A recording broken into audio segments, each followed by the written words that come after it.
Good afternoon, everyone. My topic is automatic composition of dynamic online learning groups using particle swarm optimization. The idea behind this is that universities are going global. Universities are going online. And we have a lot of online universities, online courses, online programs. The idea is for universities to make more money. So we could have students all over. Now, the problem here is that during learning or during modules or whatever, it is always better, we have seen it, that it's always better that students are put together as to collaborate. The idea of bringing students together to collaborate. But with the online learning universities, it's quite difficult because the facilitator or the lecturer or the students or the participants themselves do not know one another. They are at different ends of the world studying together. Now, how would we bring these people together? When we bring these people together, you could just randomly bring them together, but you may have experts coming to forming a group. You may have people who are not good coming to form a group. So how do we select these people so that we would have groups that are similar, the groups are similar, and at the same time, we could have groups in such that the groups are not made up of people of the same interest level, knowledge level, same kind of personality or whatever. If we bring people of different interest level, knowledge level, personality to form groups, they benefit from one another in the process of collaboration. So the idea of this, the idea here is to compose groups online for collaborative learning. Compose groups which will be similar in the composition of the features of the participants, and at the same time, the groups themselves, the people, are not the same type of people, same knowledge level, same interest level, so that they will be able to complement one another. What have we done there? What we've done is looked at several ways people have done it, and I tried to model the problem in that way. Choose the particle swarm optimization because of its speed and a lot of advantages by the algorithm. And then, having done that, I now decided to define a fitness function for the system. The fitness function here, up there, the fitness function defines the various components. The F part of it talks about the similarity between the groups, between the different groups, and then this other part talks about the diversity within the groups. Then tried to model the program with as to suit the particle swarm algorithm.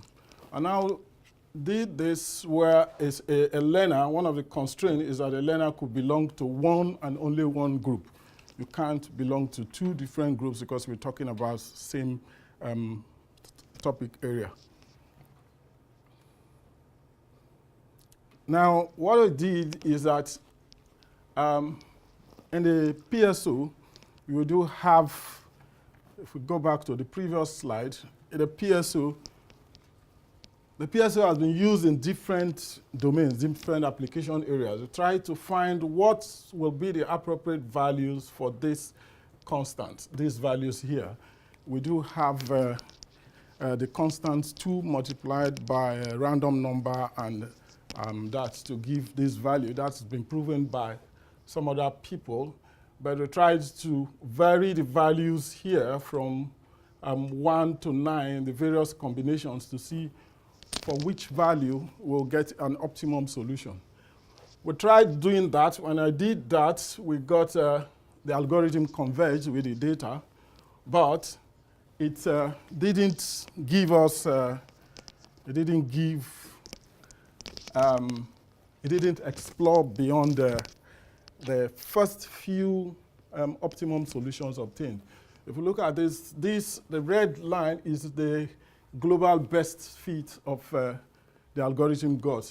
Here, we see at this iteration, they all have converged to the global optimum, but it doesn't search. You see, the global optimum doesn't change, but we now try to search, try various combinations of experimentation, and this is, in this result, you see the global best changes, moves, it then changes and moves and gets to that. And I tried to compare my values, what I've gotten as the values for W1, C1, and C2.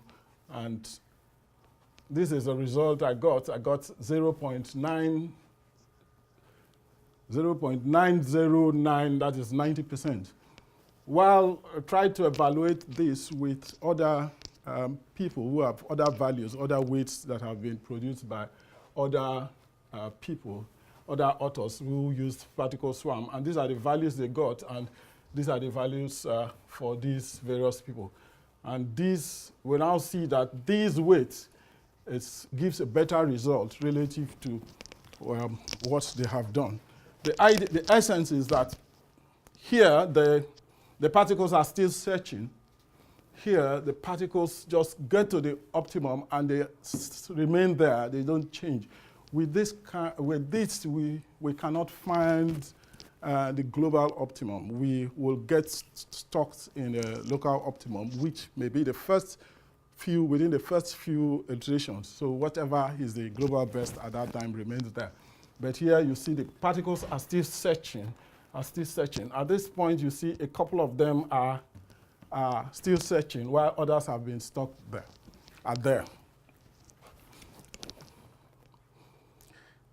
These are the values of my results.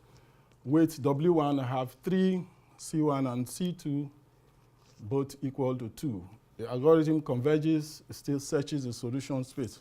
What I did in this part of the experiment is that I got values for some 20 students, and then we run the experiment 50 iterations, 50 times, and I got the average, and that's what I got. The next thing is that I will now extend this and put it into group large number of users. Thank you.